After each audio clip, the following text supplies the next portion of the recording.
বাপ মা যদি মারা যায়, বাপ মায়ের সময় সম্পত্তি ছেলে মেয়ে ভাগ পায়, ভিটা বাড়ির ভাগ পায়, জমি জমার ভাগ পায়, ঘর বাড়ি ইমারত টাকা পয়সা অর্থ সম্পদের ভাগ পায়।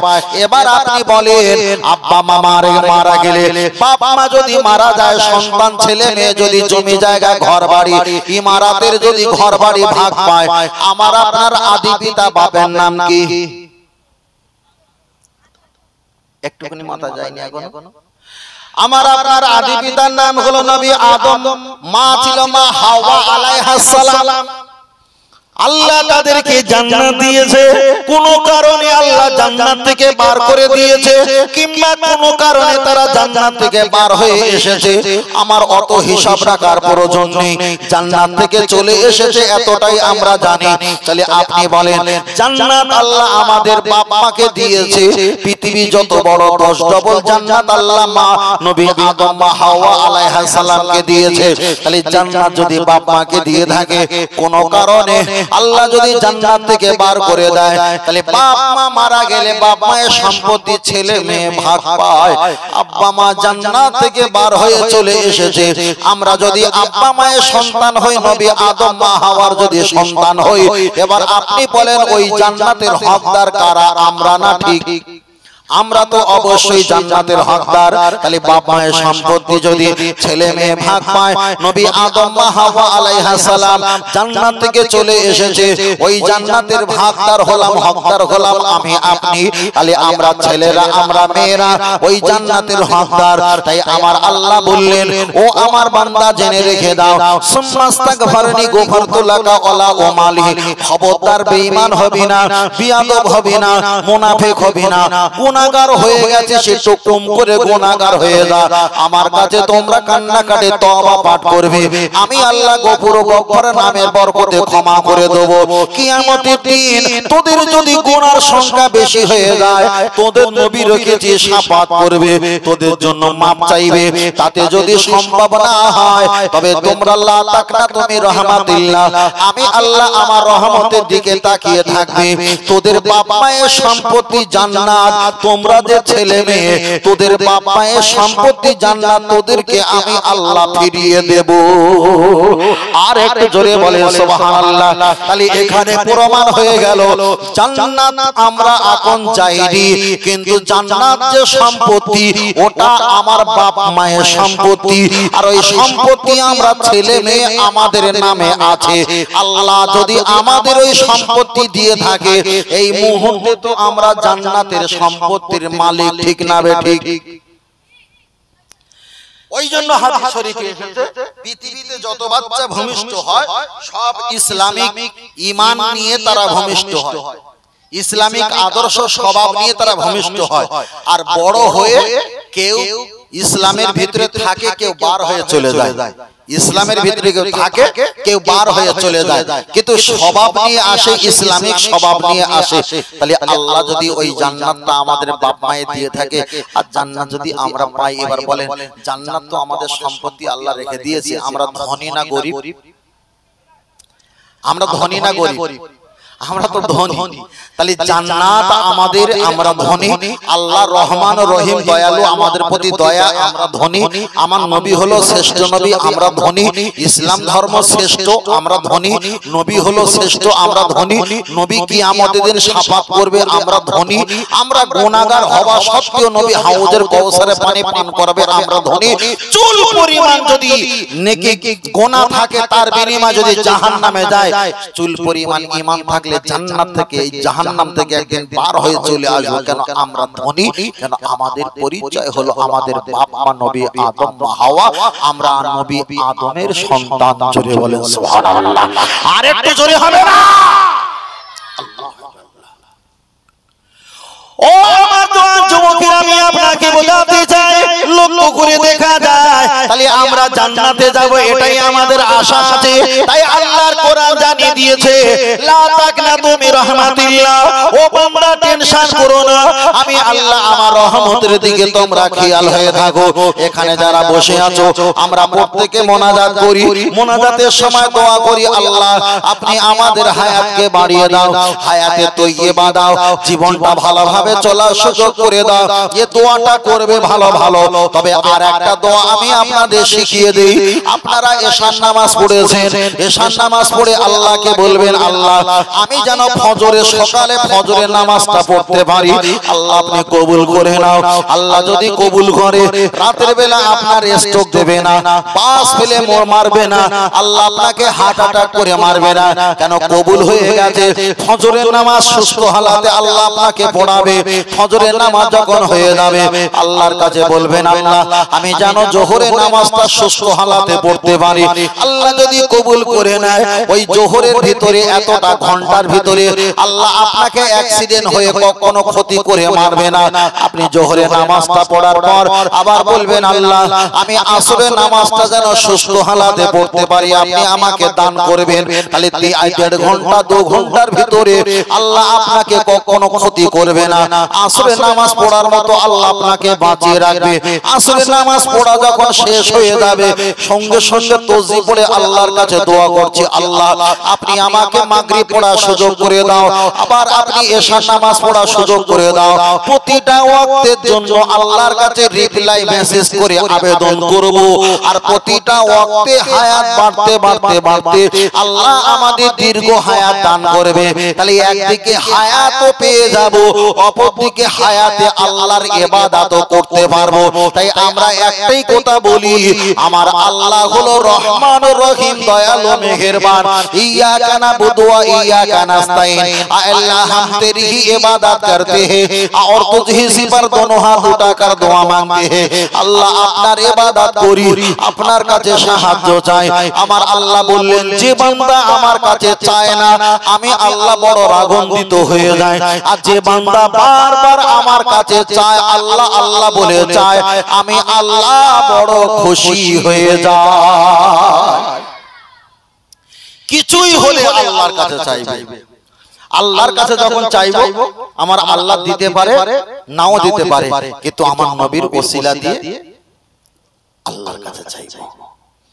আল্লাহ কবুল করতে পারে, নাও করতে পারে, কিন্তু আমার নবীর ওসিলা দিয়ে যখন দোয়া চাইবো, আমাদের দীর্ঘ বিশ্বাস আমার নবী যেখানে, আমার আল্লাহর রহমত বরকত সেখানে, সেখানে আর কোনো সমস্যা নেই, সমস্যা নেই। আল্লাহ ও আমার বান্দা, চলেন আমি আপনাকে বোঝাতে চেয়েছি, আমি সংক্ষেপ করে আপনার কাছে শুধু নবীর মহব্বত আর ভালোবাসার লজিকটা বলতে বলতে আমি এত দূর পর্যন্ত চলে এসেছিলাম।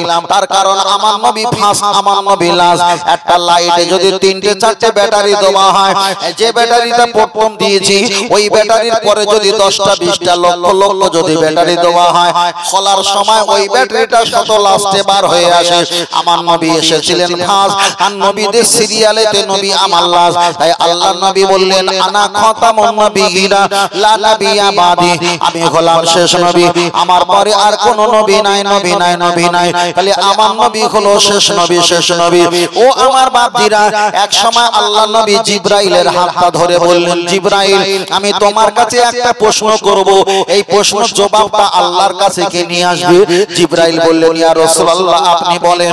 আল্লাহর নবী জিবরাইলকে বললেন, জিবরাইল চলে যাও, আল্লাহকে জিজ্ঞাসা করবে ওহী কোথায় থেকে নিয়ে আসে। আল্লাহ যে তোমার কাছে ওহী পাঠায়, ওহী পাঠায়, এই ওহীগুলো কোথায় থেকে নিয়ে আসে আল্লাহকে একটু জিজ্ঞাসা করবে। জিবরিল আমিন আলাইহিস সালাম আল্লাহর কাছে চলে গেলেন। আল্লাহ আপনার হাবিব বলেছে, আপনি যে ওহী আমার মারফত আপনার হাবিবের কাছে পাঠাও, এই ওহীগুলো কোথায় থেকে নিয়ে আসে তো জানতে চেয়েছে। আমার আল্লাহ বললেন, ও জিবরিল দেখতে চাও? আল্লাহ আমি দেখতে চাই। চলে যাও ওই জায়গাটা কিছু পানি দেখা যায়, ওই জায়গায় তুমি বসে থাকো। আল্লাহর নবী আল্লাহর ফেরেশতা জিবরিল আমিন ওই জায়গাটা চলে গেলেন।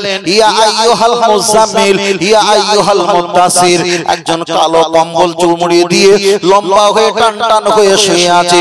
আল্লাহর নবী শুয়ে আছেন। জিবরিলকে বললেন, জিবরিল ওই যে ব্যক্তিটা শুয়ে আছে একটাবার পর্দাটা উঁচু করো।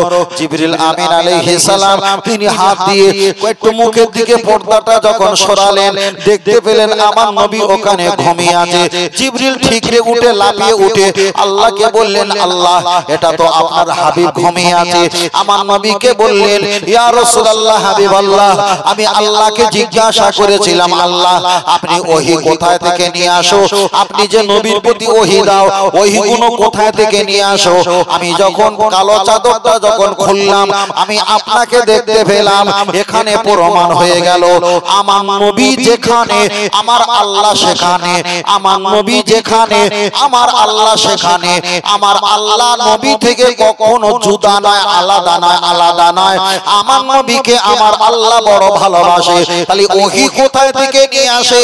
আমার আল্লাহ জিবরাইলকে দেখালেন, জিবরিল দেখলো আমার নবী ঘুমিয়ে আছে। তাহলে এখানে প্রমাণ হয়ে যায় লা ইলাহা ইল্লাল্লাহ আল্লাহু আকবার বলে নবীকে আলাদা করো না। কেন? আমার আল্লাহ নবীকে আলাদা করতে চায় না। আরেকটু জোরে বলে ও আমার বাপের, আমি আপনাকে বোঝাতে চাই কি চলে যাওয়া যায়।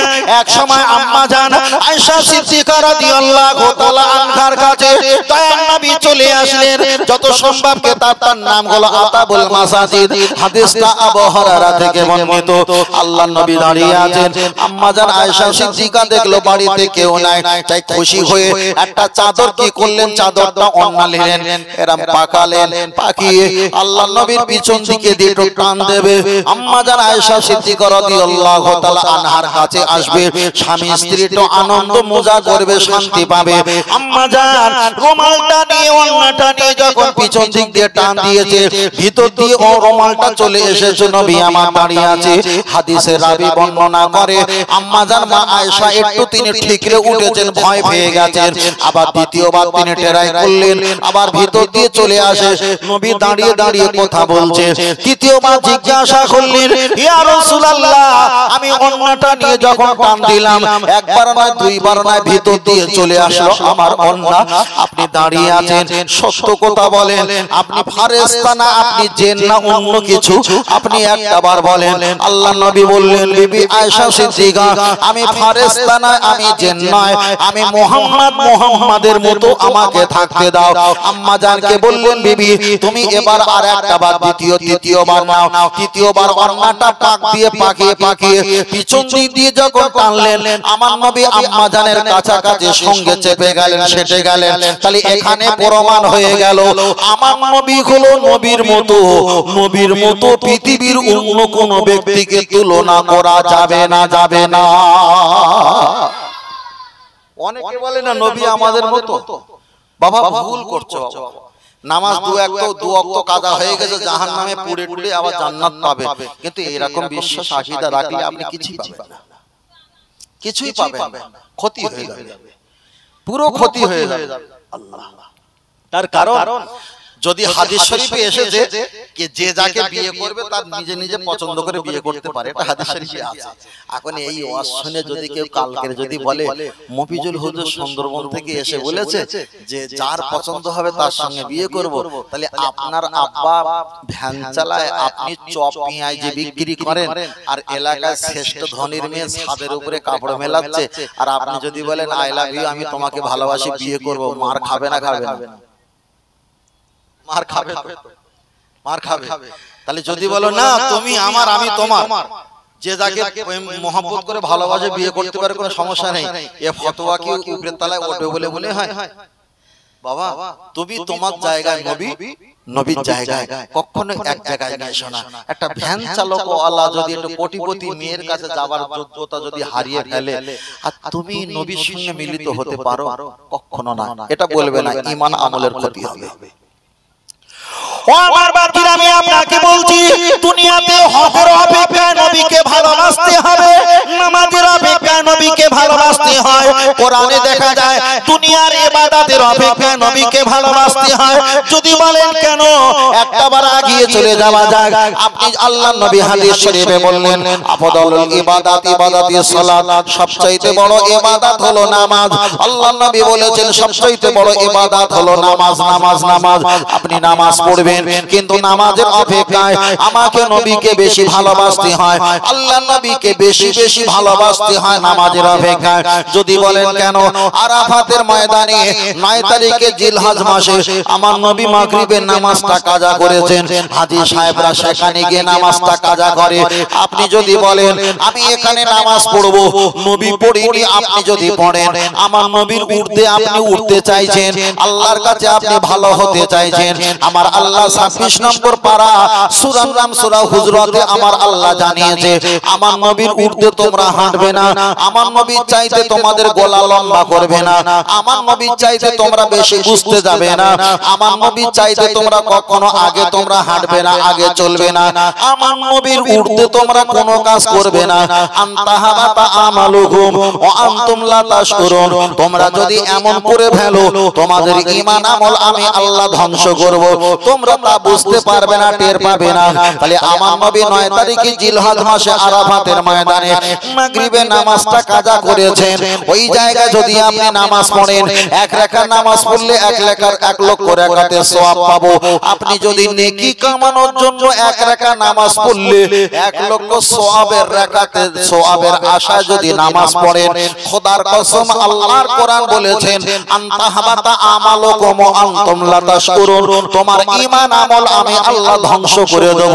কেন নবী ওখানে নামাজ পড়েনি, তোমাকেও না পড়াটাই হলো ওয়াজিব, ওয়াজিব।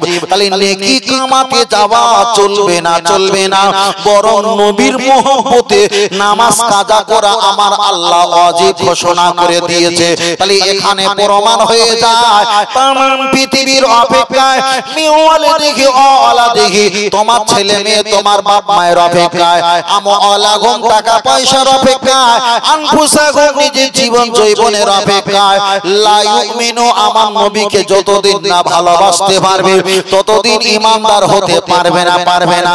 তাহলে যে মক্কায় কাম, যে মক্কায় নামাজ নবী নিয়ে এসেছে, যে মক্কায় কোরআন নাজিল হয়েছে, যে মক্কায় গেলে 1 রাকাতে নামাজে 1 লক্ষ রাকাতের সওয়াব পাওয়া যায়, ওই মক্কা শরীফে যা সম্মান করবেন তার চাইতে নবীকে বেশি সম্মান, আপনি নামাজ পড়ে যা সম্মান করবেন তার থেকে নবীকে বেশি সম্মান করতে হবে। তার কারণ হলো আল্লাহ নামাজ দিয়েছে, নামাজ আল্লাহ পড়ে না, আল্লাহ রোজা দিয়েছে, রোজা আল্লাহ করে না, আমার আল্লাহ কোনো ইবাদত করে না, আমার নবীকে ভালোবাসি এই কারণে আমার আল্লাহ আমার নবীকে ভালোবেসে জিকির করে বলে। আর একটু জোরে হবে না? ফের বলছি বাবা, অবশ্যই নবীকে ভালোবাসবে। আর একটা কথা বলি, আমাদের মায়েদেরকে ঋতুবতী যখন হয়, কি হয়? ঋতুবতী যখন হয়, ভাষাটা আপনারা বুঝে নিয়েছেন আলহামদুলিল্লাহ। ঋতুবতী যখন হয়, অনেকে বলে আমাদের ঋতুবতী যখন হয় তখন আমার স্বামীরা আমাদের বিছানার সঙ্গে নামাজ আদায় করতে পারবে কিনা। হাদিসটা বুখারী শরীফে এসেছে। আম্মা জান আয়েশা সিদ্দিকা রাদিয়াল্লাহু তাআলা আনহা তিনি বর্ণনা করে, আমার যখন ঋতুবতী হতো তোমাদের নবী মুহাম্মদ সাল্লাল্লাহু আলাইহি ওয়াসাল্লাম আমার ঘুমানোর জায়গাতে দাঁড়িয়ে দাঁড়িয়ে আল্লাহর নবী নামাজ আদায় করতেন।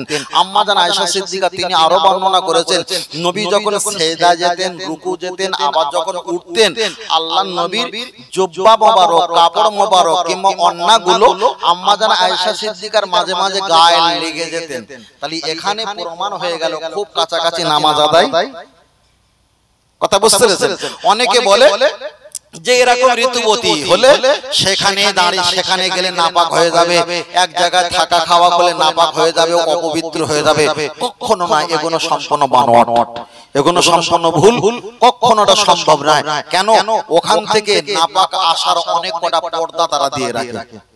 আমি সংক্ষেপে বলছি, বিষয়টা কনফিউজ আছে অনেক, একটু পরিষ্কার করার জন্য বলছি। নাপাক লাগার কোনো কারণ থাকে না।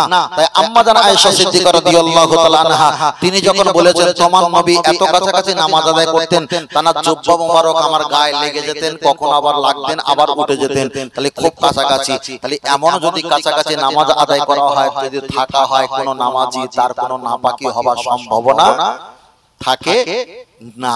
না, কখনো থাকে না। আল্লাহ আল্লাহ। ও আমার বাচ্চারা, আমি আপনাকে বোঝাতে চেয়েছি, একবার আগিয়ে চলে যাওয়া যায়, লক্ষ্য করে দেখা যায়।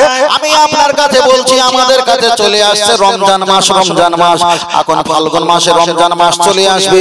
এবার আপনার কাছে একটা কথা বলছি, অনেকে আমাকে জিজ্ঞাসা করে, ভাই হুজুর আপনার কাছে একটা কথা জানতে চাই, আমি রোগা পাতলা মানুষ, আমার শরীরটা খুব দুর্বল, খুব অসুস্থ, আমার একটা কোলে বাচ্চা আছে, এখন বাচ্চাটা যদি দুধ খায় আমার শরীরটা প্রেসার পড়ে, চাপ পড়ে, আমার বাচ্চা অন্য খাবার খেতে চায় না, আমার বুকে দুধটা খায়, হুজুর আমি রোজা রাখতে পারবো কি পারবো না?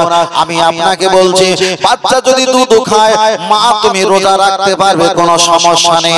কিন্তু কোরআন জানিয়েছে তোমরা না যেটা জানো না, তোমাদের জ্ঞানে ঊর্ধ্বে যারা আছে তাদের সঙ্গে পরামর্শ করে নাও। ডক্টর যদি বলে তুমি একটা আপেল খেলে, তুমি একা খাও না, ওই আপেলের নির্যাস থেকে যে রক্ত দুধ হয় সেটা তোমার বাচ্চা ভক্ষণ করে। মা যদি সুস্থ থাকে বাচ্চা সুস্থ থাকে, মা যদি অসুস্থ হয় বাচ্চা অসুস্থ হয়। মায়ের ঠান্ডা লাগলে বাচ্চা ঠান্ডা লাগে, এরকম যদি রিয়াকশন হয়, মা যদি রোজা রাখে আর বাচ্চা যদি দুধ খায়, মায়ের পরিস্থিতিটা যদি খারাপের জায়গায় চলে যায়, আল্লাহ নবী বলেছেন ইনশিতা ফাসুম, তুমি চাইলে কষ্ট করে রোজাটা রাখতে পারো। আল্লাহ নবী পরে বললেন ইনশিতা ফাতুর, তোমার জীবন চলে যাবার, শরীরটা একেবারে গলে যাবার আশঙ্কা যদি থাকে, ইনশিতা ফাতুর তুমি চাইলে রোজাটা ভঙ্গ করে দিতে পারো। তার কারণ হলো তোমার শরীর বাঁচানোটা ফরজ, ফরজ, ফরজ। আগে চলে যাওয়া যায়। আমি আপনাকে একথা বলছি না যে মায়েদের বুকের স্থানের বাচ্চা দুধ খেলে রোজা রাখা চলবে না, এটা আমি বলছি না। মা যদি অসুস্থ হয়, দুর্বল ক্লান্ত হয়ে যায়, একেবারে দুর্বল হয়ে যায়, বাচ্চা যদি দেখা যায় অত্যাচার করে, জুলুম করে, এমন ক্লান্তর সম্মুখীন হলে মা রোজা রাখবে কি না রাখবে, এটা ডক্টরের সঙ্গে সৎ পরামর্শ করতে হবে। আর কোরআন বলে দিয়েছে তোমাদের ঊর্ধ্বে যারা জ্ঞানী তাদের সঙ্গে সুপরামর্শ করে নাও। চলেন আপনার কাছে এগিয়ে যাই। আল্লাহ নবীর একটা হাদিস মনে পড়ে যায়। আল্লাহ নবীর কাছে একটা মহিলা চলে এসেছেন, ইয়া রাসূলুল্লাহ, হাবিবাল্লাহ, আমি ব্যভিচারী করেছি, আমাকে শাস্তি দাও। আল্লাহ নবী শাস্তি দেওয়ার জন্য তৈরি হয়ে গেছে। আল্লাহ নবী জিজ্ঞাসা করলেন, ও মহিলা তুমি বলো তোমার গর্ভে কি সন্তান আছে? ইয়া রাসূলুল্লাহ, আমার গর্ভে সন্তান আছে। আল্লাহ নবী বললেন আমি এখনি তোমাকে শাস্তি দেব না। আল্লাহ নবী যখন বললেন তুমি বাড়ি চলে যাও, তোমার গর্ভে সন্তান যখন প্রসব হবে তারপরে আমার দরবারে দেখা করবে। মহিলাটা বাড়ি চলে গেছেন। ঠিক দেখা যায় 7-8 মাস 9 মাস পরে আল্লাহ নবী দরবারে আবার হাজির হয়ে গেল।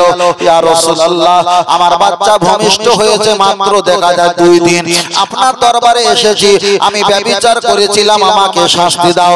আল্লাহ নবী বললেন তোমাকে যদি শাস্তি দিয়ে মৃত্যুদণ্ড দেওয়া হয় তোমার বাচ্চার ভবিষ্যৎটা কি হবে? তবে মহিলা তোমার বাচ্চাকে তুমি দুধ খাওয়াও কমপক্ষে 2 বছর। আল্লাহ নবীর কাছ থেকে আবার ফিরে চলে গেল, বাচ্চাকে দুধ খাইয়েছে 2 বছর, আবার নবীর দরবারে চলে এসেছে। ইয়া রাসূলুল্লাহ, আপনি আমাকে শাস্তি দাও, ব্যভিচারী করার শাস্তি দাও। আল্লাহ নবী বললেন আমি তোমার শাস্তি দেব। তোমার বাচ্চা কি খুঁটে খেতে পারে? হুজুর আমার বাচ্চা খুঁটে খেতে পারে, প্রমাণ দেখাও।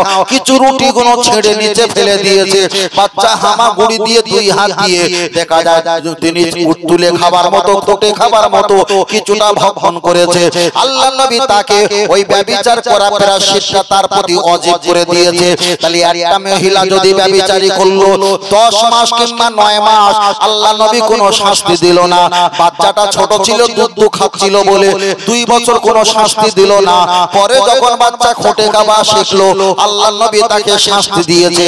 তাহলে এখানে প্রমাণ হয়ে গেল একটা মা নিম্ন সংখ্যা 3 বছর পাপের হাত থেকে বেঁচেছিল, শুধু কেবলমাত্র বাচ্চার কারণে, সন্তানের কারণে।